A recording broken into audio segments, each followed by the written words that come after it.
Screen पे एक article देख रहे हैं। कौन है ये हैं सर्बिया के राष्ट्रपति। और सर्बिया के राष्ट्रपति क्या कहते हैं, पीएम मोदी ने सारे दरवाजे खोल दिए हैं भारत। अपने एक इंटरव्यू में इन्होंने बताया कि भारत के ऊपर बहुत ज्यादा दबाव है, लेकिन इन दबावों को दरकिनार करते हुए पीएम मोदी ने भारत के लिए सारे दरवाजे खोले ताकि भारत तेजी से आगे बढ़ सके, और सारे दबावों को नकार दिया भारत ने। डोनाल्ड ट्रंप आखिरकार कई चीजों में पलटी क्यों मार रहे हैं, और यूके को जहां इन्होंने वार्निंग दी है, तो वहीं दूसरी तरफ भारत को लेकर क्या कुछ प्लान कर रहे हैं। जियोपॉलिटिक्स में इस वक्त बहुत कुछ चल रहा है, हमेशा की तरह जानने को मिलेगा बहुत कुछ। आइए जानते हैं इन खबरों को विस्तार से। ऐसा है कि भारत अपनी चाल पर चल रहा है इस वक्त। जैसा कि मैंने आपको बताया, भारत ने एक ऐसा समंदर का आयोजन किया है जहां पर दुनिया भर के बड़े बड़े लीडर आ रहे हैं, और खास तौर पर अगर इन लीडर्स को देखें आप, तो इनमें से हर कोई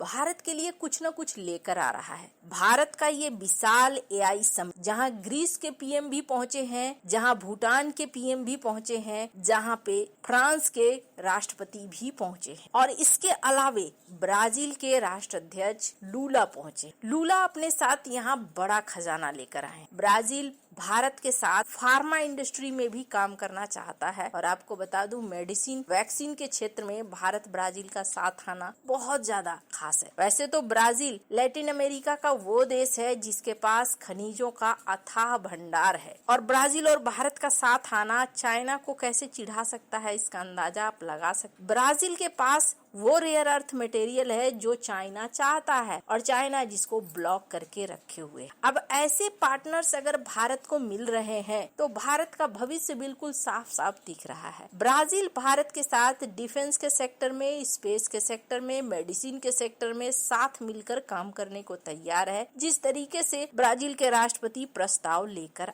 इस समिट में एक और चीज देखने को मिली, ग्रीस के पीएम भी यहाँ पहुँचे हैं, और ग्रीस के पीएम भी डिफेंस के समझौते करना चाहते हैं भारत के साथ। ग्रीस रूसी हथियारों का एक समय बहुत बढ़िया खरीदार रहा है, लेकिन चूंकि रूस यूक्रेन युद्ध भी लगातार चल रहा है, ऐसे में ग्रीस चाहता है कि अपने डिफेंस के क्षेत्रों को अब भारत के साथ जोड़ा जाए ताकि कभी किसी तरीके की दिक्कत न हो। ये है भारत की रणनीतिक जीत। व्यापारिक मामले में भी यूरोपीय नेताओं ने भारत से मिलकर कई तरह के बयान दिए। स्विट्जरलैंड के भी नेता ने बयान दिया जिसमें उन्होंने कहा कि यूरोपीय यूनियन के साथ भारत का डील होना बहुत ज्यादा जरूरी था, और ये डील दुनिया भर में एक बैलेंस को बनाता हुआ दिख रहा है। अब इतनी सारी चीजें अगर भारत के साथ हो रही हैं, भारत तेजी से बैलेंस बना रहा है, तो क्या डोनाल्ड ट्रंप को अंदर छटपटी सूझी है? तो असल में पहली बात डिएगो गार्सिया को लेकर हुई है। स्क्रीन पर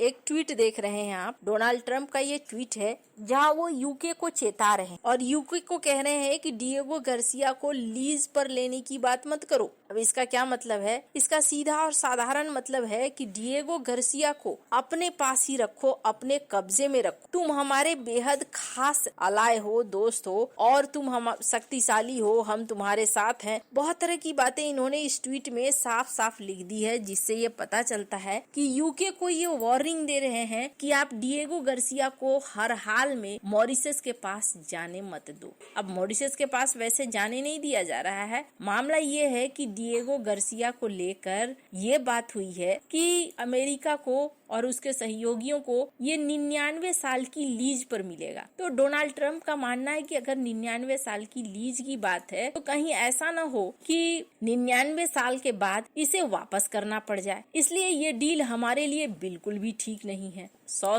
साल की बात हो रही है, 99 या 100 साल जो भी है। इन्होंने कहा कि 100 साल की लीज पे घुसना ये एक गलत चीज है, ये हमारा हक होना चाहिए। डिएगो गार्सिया में हमारे एयरफील्ड बने हुए हैं, फेयरफोर्ड में बहुत सारी चीजें बनी हुई है। अगर हम डिएगो गार्सिया को लीज पर लेते हैं हमारे महान जो दोस्त हैं उनके साथ, तो ये ठीक नहीं है। इसलिए आप डिएगो गार्सिया को मत दो। ये एक पलटी देखने को मिल रहा है। इससे पहले मॉरिशस चागोस डील को लेकर भी इन्होंने कुछ इसी तरीके के बयान दिए थे, पर अब जाकर ऐसा लग रहा है कि ईरान पर हमले को देखते हुए डिएगो गार्सिया इनको बहुत पूर्ण लग रहा है और ये प्राइम मिनिस्टर कीर स्टारमर को रोक रहे हैं कि डिएगो गार्सिया के मामले में तुम पीछे हट जाओ। खैर, अब यूके क्या फैसला लेता है वो तो देखने वाली बात, पर एक चीज और देखने को मिल रहा है और वो देखने को मिल रहा है कि स्क्रीन पर एक सांसद के ट्वीट को देखिए। ये एक अमेरिकी सांसद हैं जो कहते हैं कि डोनाल्ड ट्रंप बहाना ढूंढ रहे हैं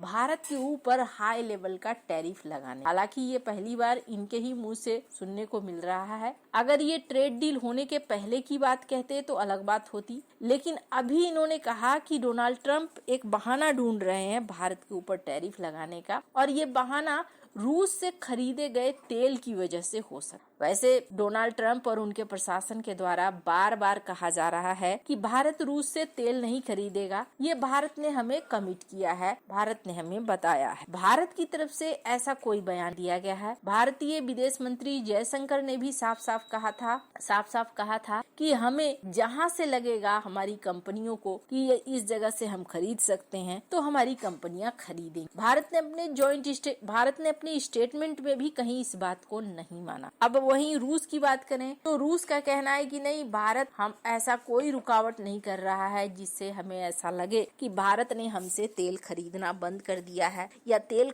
खरीदना बंद करने की सोच रहा है। ये सारी चीजें हमें देखने को नहीं मिल रही है, इसलिए हम कुछ इस पे रिएक्शन नहीं दे सकते। अब रूस जहाँ कह रहा है कि हमें तो पता ही नहीं है भारत तेल खरीदना बंद कर रहा है, एक तरीके से वो इशारा दे रहे हैं कि भारत तेल खरीद रहा है। अब सवाल ये उठता है कि क्या डोनाल्ड ट्रंप भारत के ऊपर एक्शन लेंगे और क्या ऐसा हो सकता है? तो आपको बता दूं, वैसे डोनाल्ड ट्रंप यू टर्न लेने में माहिर हैं। पहले जापान के साथ भी ऐसा कर चुके हैं, ट्रेड डील फाइनल होने के बाद भी ऐसा कर चुके हैं कई देशों के साथ। तो ये कोई बहुत बड़ी बात नहीं होगी अगर डोनाल्ड ट्रंप अचानक से कुछ फैसला ले लें, पर अभी ऐसा कम ही चांस लग रहा है। इसके पीछे कारण है और कारण ये है कि भारत की इन्हें जरूरत। स्क्रीन पर एक आर्टिकल देखिए, जिस आर्टिकल में पैक्स सिलिका में शामिल होने से भारत एक उत्तर बनेगा चाइना का। ये बात खुद इनके अधिकारी कह रहे हैं कि भारत का शामिल होना बहुत ही ज्यादा जरूरी है। और जहाँ तक बात है ट्रंप की, तो ट्रंप ने एक बार खुद ही कहा था कि उनका ईगो बहुत बड़ा है। ऐसे में भारत को लेकर वो क्या सोचते हैं, अभी तक ये भी देखने को मिला है कि भारत को लेकर उनके जो प्लान थे वो प्लान कहीं ना कहीं फेल हुए हैं। भारत ने अपनी शर्तों पर डील फाइनल की और अब भारत तेजी से आगे की तरफ देख रहा है, आगे की तरफ बढ़ भी रहा है, पर अभी इस पर कुछ भी कहना जल्दबाजी। आपको क्या लगता है, क्या ट्रंप भारत के ऊपर टैरिफ लगा सकते हैं? फिर से कमेंट कर अपनी राय जरूर बताएं। जल्द मिलते हैं अगले वीडियो में नई खबर के साथ।